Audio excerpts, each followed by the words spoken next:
Hello everyone, আমার একটা নতুন ব্লগে তোমাদের সবাইকে আবারও স্বাগতম। তো তোমরা আগের ব্লগে দেখেই বুঝতেই পেরেছিলে যে আমরা তো শিলিগুড়ি পৌঁছে গেছি। এবার আমরা একটা গাড়ি ভাড়া করে নিয়েছিলাম, তো সেখান থেকে আমরা যাচ্ছিলাম দার্জিলিংয়ের দিকে।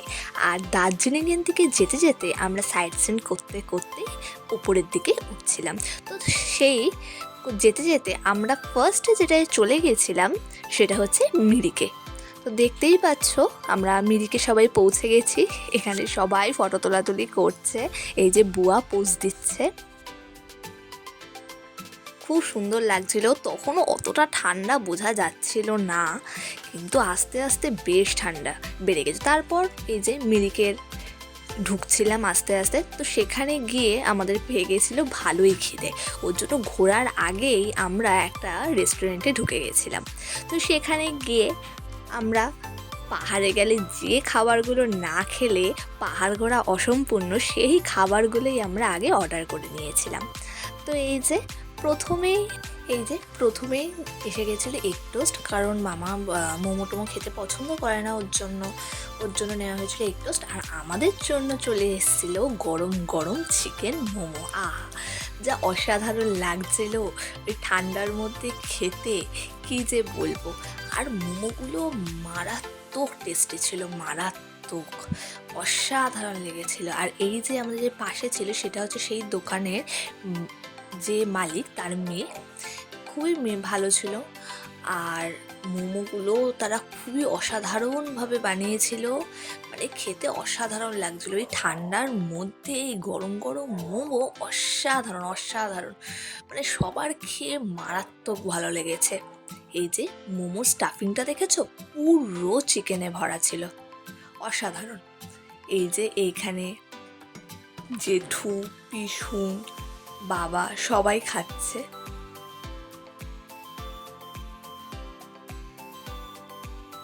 ওদেরও খুবই ভালো লেগেছে, কারণ তো জানোই পাহাড়ে গেলে ঠান্ডার মধ্যে মোমো খেতে অসাধারণ লাগে, অসাধারণ। তারপর চলে এসেছিল চিকেন থুপকা। এই যে আমাদের থুপকা চলে এসছে, এটাও খেতে খুবই ভালো ছিল, অসাধারণ লাগছিল। কারণ এই ঠান্ডার মধ্যে এই গরম গরম খাবারগুলো অসাধারণ অসাধারণ। মানে পাহাড়ে আসলে যদি তোমরা এইসব খাবার নাই খেতে পারো, তাহলে পাহাড়ে হাফ ঘোরার আনন্দই তোমরা মিস করে গেলে, সত্যি কথা বলতে। এই যে আমরা খেয়ে নিলাম থুপকা, অসাধারণ ছিল, অসাধারণ। যতই ঠান্ডা হোক না কেন, এইগুলো খাওয়ার পর ঠান্ডা যেন এক নিমিষে কমে গেছিল, এত টেস্টি ছিল।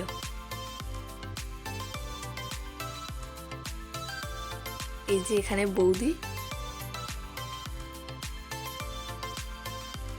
বৌদিরও খেতে খুব ভালো লেগেছে, খুব অসাধারণ লেগেছে। আর এখানে দাদারও খেতে খুবই ভালো লেগেছে। এই যে এখানে জেঠিমা,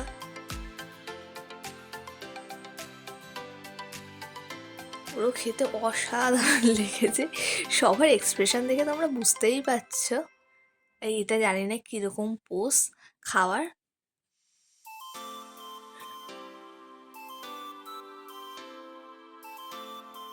এই যে দাদা, তাহলে চলো এবার খাওয়া দাওয়াটা শেষ করি।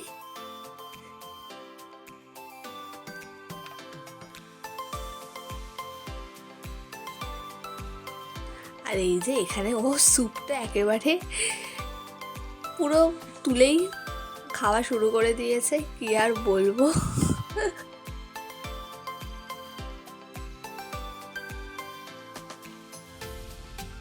এই যে নাও, তোমরা মেনুটা দেখে নাও। এখানে দামগুলো বেশ রিজনেবলই ছিল, খুব একটা বেশি ছিল না। তোমরা যদি মিরিকে আসো তাহলে এই হোটেলটায় তোমরা খেতেই পারো, কারণ খুবই ভালো, সস্তায়। এই যে হোটেলটার নামটাও তোমরা দেখে নাও, লাক্সিস ক্যাফে।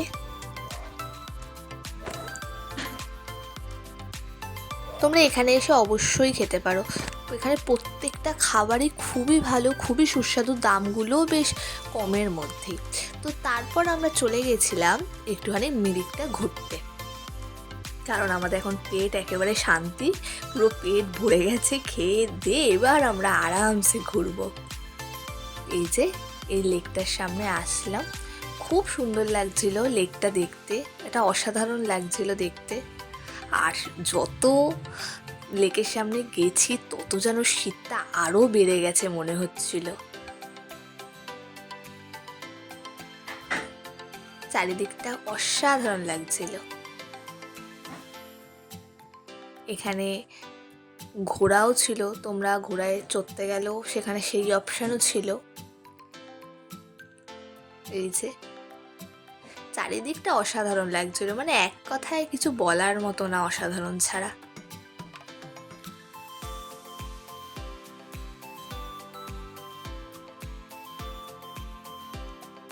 তারপর মিরিকটা আমরা ঘোরার পর আমরা আবার গাড়ি নিয়ে বেরিয়ে গেছিলাম।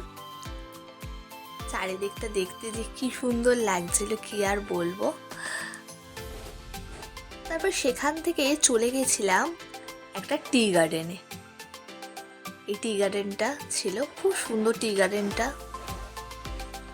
তোমরা যদি বলো সেই টি গার্ডেনে নিয়ে যেতে মিরিকের পথে দার্জিলিং ওঠার সময়, চলো এবার টি গার্ডেন তোমাদের ভেতরে যাওয়া যায়, ওরা ঘুরিয়ে দেবে। একদম টি গার্ডেন মাঝখানে সরু একটা পথ, সেই পথটা দিয়ে তুমি টি গার্ডেনের ভেতরে যেতে পারবে। খুব সুন্দর লাগছিল।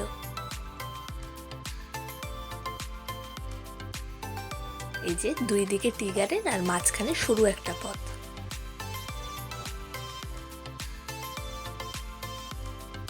তারপর আবার গাড়ি নিয়ে আমরা বেরিয়ে গেছিলাম আমাদের নেক্সট সাইট সিনটার জন্য, যেটা হচ্ছে লেপচা ঘাট।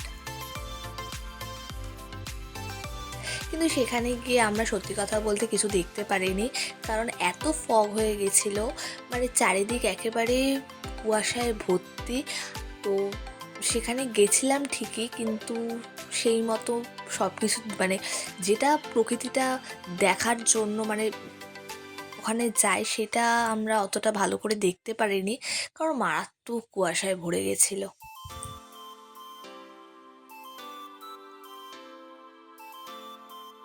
আর তো আমরা যখন গেছিলাম ওয়েদারটা পুরো কুয়াশায় ভরে গেছিলো, মানে হুট করে নাকি এরকম ওয়েদার হয়ে গেছিলো দার্জিলিংয়ে, ওরা বলছিল ওখানকার লোকেরা।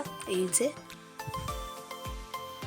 দুপুর 2-3টের সময় এই অবস্থা, চারিদিক পুরো কুয়াশায় ভর্তি, তোমরা দেখতে পাচ্ছ।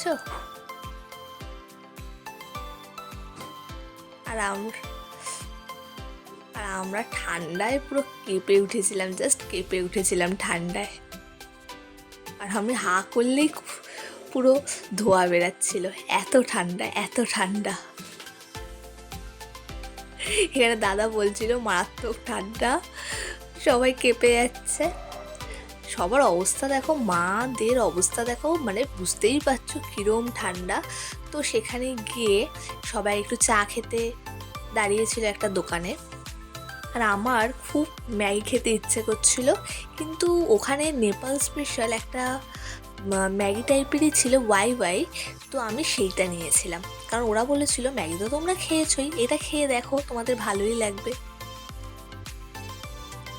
তো আমরা সেটা অর্ডার দিয়ে দিয়েছিলাম আর চারিদিকে একটু ঘুরছিলাম। তো চলে আসলো আমাদের এই ওয়াইটা। ঠান্ডার মধ্যে গরম গরম এই ম্যাগিটা খেতেও অসাধারণ লাগছিল, অসাধারণ, মানে মারাত্মক সুন্দর লাগছিল, ঝাল ঝাল, অসাধারণ। এই ঠান্ডার মধ্যে গরম গরম খাবার খেতে অসাধারণ লাগে, আর সেটা যদি হয় চাইনিজ, তাহলে তো আর কিছু বলার মতোই না। আর তোমরা দেখতে পাচ্ছ কিরম ধোঁয়া বেরিয়ে যাচ্ছে। তো আবার আমরা ওঠা শুরু করলাম দার্জিলিংয়ের দিকে। আরেকটা সাইড সিনেও আমরা যেতাম, কিন্তু ফগের জন্য কিছুই দেখা যাচ্ছিল না, ওর জন্য আর সেটায় যাইনি। কিন্তু তোমরা যদি দার্জিলিং ওঠার সময় সাইড সিন করতে করতে উঠতে চাও, তাহলে তোমরা বলবে অবশ্যই কার্শিয়াংয়ের রুট দিয়ে না, তোমরা মিরিকের রুট দিয়ে ওঠার চেষ্টা করবে। হ্যাঁ, টাইম একটু বেশি লাগবে, কিন্তু তোমার সাইড সিনগুলো তোমাদের হয়ে যাবে সেই দিনে। টাইম একটু হয়তো বেশি লাগবে, সামান্য 1 ঘন্টা বেশি হয়তো লাগতে পারে, কিন্তু তোমাদের কী হবে, তোমাদের এই সাইট সিনগুলো হয়ে যাবে। তোমাকে দার্জিলিং থেকে নিচে নেমে এই সাইট সিন করার জন্য আলাদা দিন খরচ করতে হবে না। তো এই যে আমরা তারপর নেমে গেছিলাম দার্জিলিং।